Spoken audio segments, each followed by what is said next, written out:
One of the most asked questions that I get is how can I prepare for a natural birth? I have had 3 natural births over the years, and here on the channel I have helped and heard from thousands of women who have shared their beautiful, empowering stories. So today I want to share my top tips for achieving a natural labor, the ones that actually make a difference. These are the things that I wish that every mom knew before they were going into labor, because while birth is intense and powerful and incredibly physical, it doesn't have to feel scary or out of control. My first tip is to move freely and change positions. Movement is one of the most powerful natural pain relief strategies in labor. Your body intuitively knows how to birth. And if you let mothers birth on their own, they will move, they will sway, they will walk, squat, lunge, they will do hip circles and pelvic tilts, they will go on their hands and knees, they will not be on their back. They will do what feels right and natural for them, and that movement helps the baby down and out. It uses the benefit of gravity. It opens the pelvis in the right way at the right time. It gives the baby space to rotate. In my own labor, I moved right up until I was 10 centimeters or ready to push.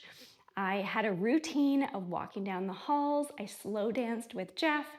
I bounced on the burst ball, I would sit on the toilet, the dilation station, and then I would also take time and rest on my side and then repeat the whole cycle again. So you want to practice moving now during your pregnancy using your birth positions. You want to visualize yourself doing it as well as physically doing it. Your body remembers. You want to get strong during your pregnancy. Birth might be the most physically hard thing that you do, and you need strength, endurance, and mobility, but I know that you can do it. My second tip is to trust the birth hormones. Birth is driven by hormones, and especially oxytocin is the star of the show. Oxytocin is the love hormone, and it causes your contractions, but it flows best when you're feeling safe, loved, and undisturbed. Things that you can do to encourage oxytocin are dim the lights, use soft voices, play calming music, have only people that you trust in the room. You can also add touch, cuddling, and even kissing.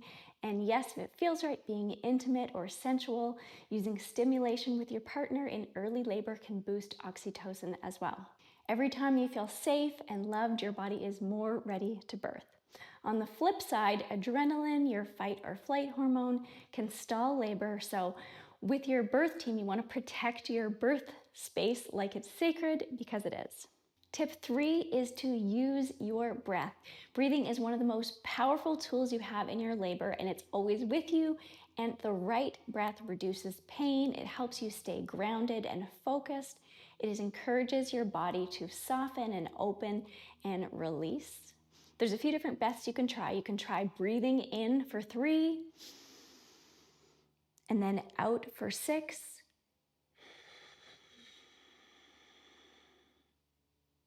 Between contractions, you can also use box breathing, which is inhaling for 4, 1, 2, 3, 4, and then holding for 4, and then exhaling for another 4. During contractions, I also personally like to use Ujjayi breath because I was really familiar with it from yoga, and the sort of sound of the ocean waves felt very calming to me, and I could also count my breaths so that I knew how many breaths I had till my contraction was over. So let's say I counted and I knew I had 10 breaths. That's all that I had to focus on getting through until I knew I got a break between contractions.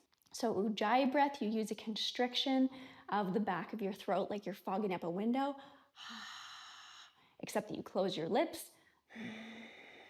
And so it sounds a little bit like Darth Vader or an ocean wave. And to me, that was really comforting, grounding, and helped me a lot. When you get to the pushing stage, you can try using low vowel sounds like ah, ooh, or ee, kind of imagining your breath going down and supporting your labor rather than high-pitched sounds like screaming that are up high.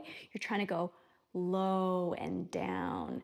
And these vocalizations help you relax your pelvic floor so that your pelvic floor can move out of the way for baby and letting air out using open glottis pushing rather than closed glottis pushing where you're taking a big breath and then pushing, holding your breath. Increased risk of tearing, so you want to let a little bit of air out while you're pushing. Tip 4 is to use natural pain relief tools. There are so many natural ways to help manage pain, and I'm recommending having several in your toolkit. Squeezing a birth comb activates pressure points that distracts the brain. You can use a TENS machine, which is amazing for early labor and back pain. You can use water therapy like a warm shower, bath, or a birth pool, and so many moms say that this just provides instant relief.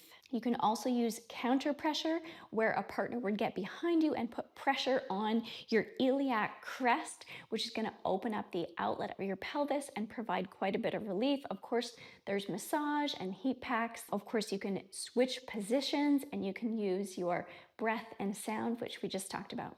Different strategies are going to work for different moms. You want to try some things and see what's helpful for you. So think of what would comfort you when you're in pain and what tools and strategies are going to help.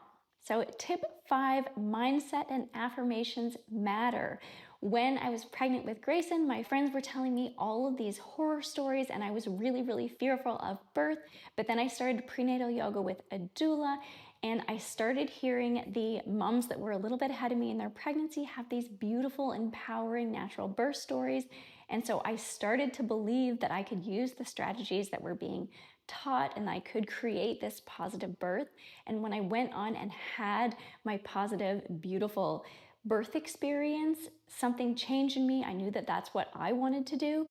And I knew that I wanted to help other moms prepare in this way. So of course, mindset alone doesn't guarantee a natural birth, but combined with education and preparation, it massively increases your chances. I have literally heard thousands of positive birth stories, and I fully believe that you can do it as well. Just like dancers and athletes, they visualize their performance before being successful.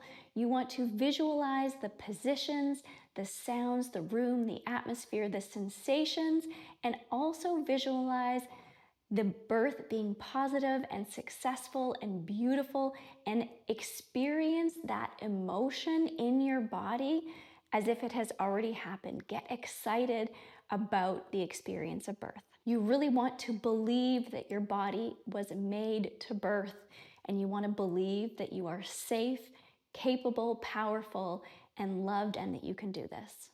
Tip 6 is to educate yourself and surround yourself with positivity, staying away from fear. There are so many good sources of knowledge from midwives, doulas, birth educators, prenatal yoga teachers. You can watch and listen to positive birth stories and listen to your friends that are sharing the positive birth stories that get you excited about birth. You are absolutely allowed to unfollow things that make you feel stressed out, and ask friends, family, and people that you meet not to share any negative stories. It was also so helpful for me to understand that the strong sensation of a contraction is very different from harmful pain. When your uterus is contracting for a whole minute, it feels really intense. Similarly, if you were going to hold up a heavy weight for too long, your muscle would get very fatigued and it would hurt. And same thing when your uterus is contracting, it can feel painful. But when you understand what that sensation is and that you are safe and there's no harm being done, I think it really allows you to surrender to the sensation and let your uterus do the work. And then also you want to rest between contractions as much as possible, because then you know that your uterus and your body is about to work very hard again. Another really helpful tip that I didn't learn until after my first birth was about laboring down. So when I was 10 centimeters, my midwife said it's time to push, and I pushed with all my might. I had broken blood vessels in my face, and now I've learned about laboring down, which is really waiting until your body is ready to push. So when I was 10 centimeters, I wasn't actually feeling the urge to push, and so I was doing all the work instead of my uterus doing the work. But sometimes there is a laboring down period, and then your body will be ready to, your uterus will be ready to push and do the work for you, which saves you so much energy personally. Sometimes that can lead to fetal ejection reflex. With my third baby, I realized that I was ready to push. I was in labor land and kind of out of it, and I could hear myself starting to grunt as my uterus was pushing, and that was my first cue, like, oh, it's time to push. Tip 7 is to get your partner or your birth team really involved. Know what your birth plan is. Know things that they can say to you that are going to be helpful and comforting. Know the strategies like counter pressure and massage that makes you feel good. They can be ready to advocate for you when things get tough or you have to make choices. If you were able to have a doula, then research does show that moms experience less pain and have a better birth experience.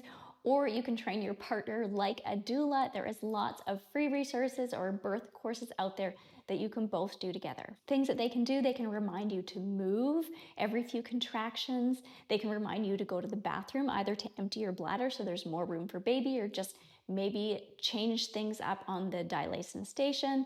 They can help you breathe and focus your breath. They can kiss you. They can do counter pressure on your iliac crest. They can give you massage. They can laugh with you, or they can just sit quietly and not disturb you at all. Tip 8 is to really know your why. Natural birth is one of the most challenging things that you will do, and if you're not really solid in your reason why, it's going to be really hard to accomplish when there are interventions offered. During my pregnancy with Grayson, at his 20-week ultrasound, we found out that he was going to have a cleft. He had an enlarged renal pelvis and choroid plexus cyst, and all three of those things together were scary. We got referred to a higher care center, but there was a week where we had to wait to find out what was going on. And during that week, I did way too much Googling and was really scared that I was going to lose him. So when it came time to birth, he was still going to have a cleft. We had to be at the hospital. We had a pediatrician on board. The birth wasn't really about me. I was so clear that I didn't want any extra interventions or risks for him, and I just wanted him to arrive as safely as possible. So even though I was in the hospital, not once did I even think of asking for any interventions or pain medication. So thankfully, when it is needed, there are interventions and pain medication. But if you do want to have a natural birth, your best chance at that is to be really grounded in why you want to have a natural birth. Every birth is different, and no matter what happens, you deserve to feel supported, respected, and proud of your strength. I hope that you found this video helpful. If you did, make sure that you like and subscribe. If you have any questions about pregnancy, labor, or postpartum, feel free to put it in the comments below. You are doing all the preparation and right things, and I know that you're going to do amazing in your upcoming birth. Remember that your body is wise, it was made to birth, and I'm cheering you on.